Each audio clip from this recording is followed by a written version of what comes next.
અરે બબુ બોલ. અરે કિસ્મત, મારા લગ્ન થઈ જાય તો તું શું કરે? હું વાત કરે છે? તું તો મારું જીવતર છે, હવે મજાક ના કર. હું મજાક નથી કરતી. મારી સગાઈ નાનપણમાં થઈ ગઈ છે. મને આજે ફૈબાએ કીધું. મારું શું થશે?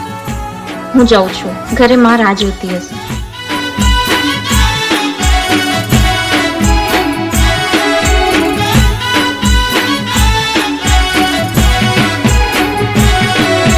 ફરીશ ગારે ગુડી તું ચોરી ના તર ફેરા